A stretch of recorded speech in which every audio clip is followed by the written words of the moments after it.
Welcome back to the channel. This is Roberto with Full Curl Precision. Before we get into tonight's topic, I'd appreciate it if you would hit the subscribe and like. Also, hit that notification bell. Check us out on YouTube and Rumble.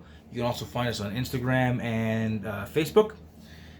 Doing the same videos across all of them. So, whichever platform you prefer, go for it. But if you wouldn't mind checking us out on Rumble, that we get monetized over there, that would help us out. So, for tonight, as you saw on the thumbnail, what happened to hunting? There's been a pretty big shift from when I was a kid. Now, there's two sides to every coin, right? So you have an industry push for certain things, but you also have the consumer themselves. And yes, hunters are consumers. And don't get me wrong, I think every single one of us at some point has all really wanted some big, gnarly buck or bull. You know, it'd be kind of cool to get. Now, whether or not we take the time to actually chase one, or we're just learn to be satisfied with whatever presents itself, that's its own thing. But the industry responded to a lot of that. And so, as a whole, there's been a big mindset shift. Not all of it's been good. Now, yeah, there's better hunting today than has been even when I was a kid. It's so much, like, there's so many more mature bucks. There's a ton of deer to hunt. But, you know, part of it is that people have kind of forgotten what it means to be a hunter. What it means to be appreciative for the opportunities that are presented to you. You know, the vast majority of my hunting involved taking does because we hunted for the meat. We didn't hunt trophy. I still very much am that way. Now, the idea of taking a big buck, it's nice, but I'm not going to let that interfere with my ability to fill a tag and go home and be happy. It's not a big rack on the wall doesn't determine my value. It doesn't determine your value. And yeah, there's a whole bunch of people that think that they can go around telling others how to hunt and what to do. And please don't take this as if I'm trying to tell anyone what to do or how to feel or anything else. These are just my observations. I also think that there's been way too much advancement in terms of the technology. Now, that said, I'm not some sort of purist that goes, oh, you have to hunt my way. I think you should be doing this. No, because really, while they're called purists, ultimately what a purist is a Karen. They want to control you and how you hunt. That's not my goal at all.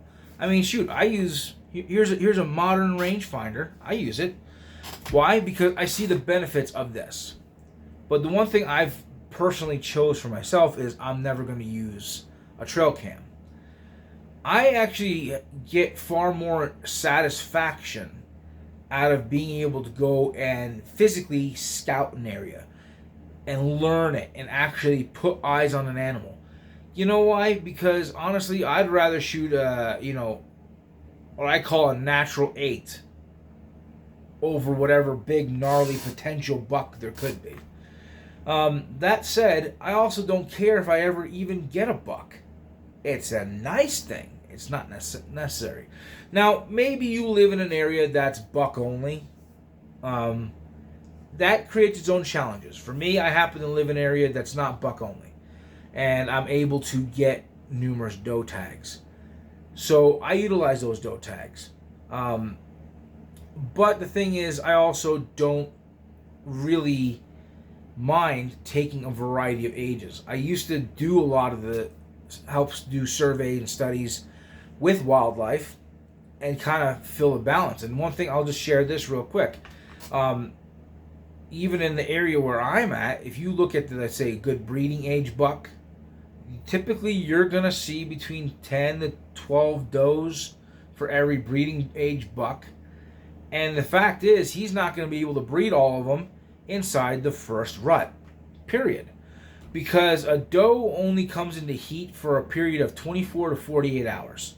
That's it. That's roughly how long the first rut is. Now, they don't all come in heat at the exact same time, but within a certain window, they do. And the fact is, the fawns that are born as a result of that, of the first rut, end up going into the winter healthier and bigger, which is an ideal situation. You don't want, because there's like 3 or 4 ruts, and those bucks will keep breeding them until they're all bred. The later those fawns are born, the more likely they are to die from the following winter. So the goal is to get a buck to doe ratio roughly in the 5-to-1, so they're all bred within the first rut. That way, your fawns are actually have a higher success rate. The other thing too is with less fawns comes an easier time for the herd to protect them. The other side of that too is when you're controlling your doe population, because I've done this and I've showed it to my friend. At first he didn't believe me until he actually saw the gut pile himself. If you actually take a big mature doe that's no longer breeding, she maybe weighs, let's say a big mature doe, 150, 160 pounds. On the outside you might get one that's 180. But if you look at a good sized yearling, they get 100 pounds, something like that. So you got an animal you got a mature doe that's maybe 150 to 160. So she's not twice the size of a fawn, or a yearling, I should say. But if you were to actually open them up and look at the size of the stomach, the size difference is 3 times. Yeah, that mature doe, her stomach is 3 times larger than that of the yearling. So her food consumption is the equivalency of 3 fawns. But she's not producing any fawns. She's dried up. So here's the problem. You're going into winter with a limited food source, and you have X amount of fawns to support. Wouldn't it make sense to take a big mature doe out of the herd, that therefore it frees up food for those 3 fawns? So you imagine here's 20 deer that roll in, and you have, let's say, 4 tags to fill. If you manage to take 2 mature does, you just opened up food for 6 of those deer. So, and then if you also take out 2 of those breeding age does, you've now made it easier for a buck to breed those does all within the first rut.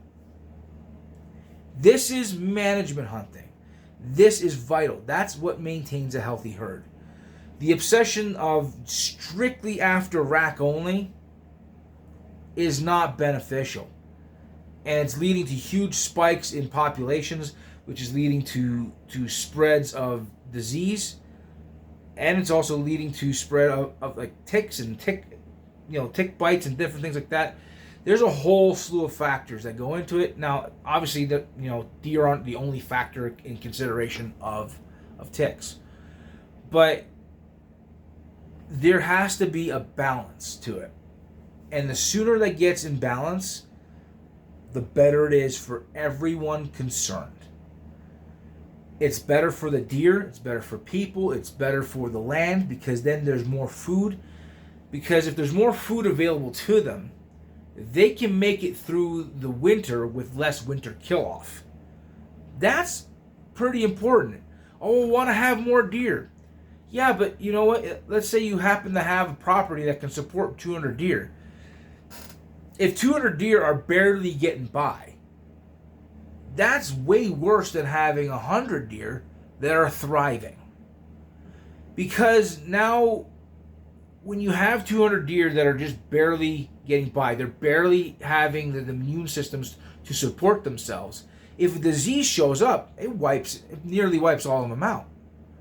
As opposed to having 100 deer that are thriving, they have enough food and less pressure on them, therefore they can feed more, they're healthier. And when they're healthier, they can fight off disease better. That's better for a long-term herd health. That's kind of needs to be the focus. If you want to be able to enjoy this for a long period of time, which I do, I want to be able to see those herds be extremely healthy. But they can't do that when they're overpopulating on a property, because unlike a lot of other animals, whitetail are even more creatures of habit, and they will stay in a home range even more than, like, mule deer will travel and go. Elk will travel and go. But whitetail, they're homebodies. They like to stay put.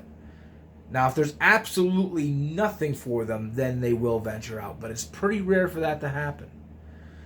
So, if you're stuck on strictly going after buck only, you're spending all this money and tech after that, you're missing out on a handful of benefits. Number one, being able to actually go put in the time and energy yourself to do real scouting, to be able to find and read the land. There's some sort of connection that happens when you're able to learn and read the land. You become a real hunter then. Too much reliance on tech is not always a good idea. The other side of it too is you learn the animals better. And when you learn the animals better, there's a deeper connection with them. So just because we're hunters and we take an animal's life doesn't mean we're heartless. Doesn't mean we don't have some sort of attachment to them. When we have that, it's a deeper appreciation for them. Hunting has kind of become mechanical, cold, calculated, as opposed to appreciating these animals for what they really are. They're living things. But yes, we do consume them. Why? Because we live on this earth. So finding that balance, keeping a positive mindset, and learning how to appreciate the land for what it is and the natural source, that's going to make hunting so much better. Don't get caught up in the industry pushing so many items that you forget to appreciate wildlife for what it really is, which is beautiful. And it helps you appreciate your meals even that much more. My favorite memories of all of them, of everything, is being able to sit down with friends and family and being able to share meals of the cuts of meat that come as a result of hunting. And if you focus on that, I promise you, it is way more enjoyable than looking at pictures on a trail cam. So I appreciate it. I appreciate the support. Please like, subscribe, share, comment, and we'll talk to you again.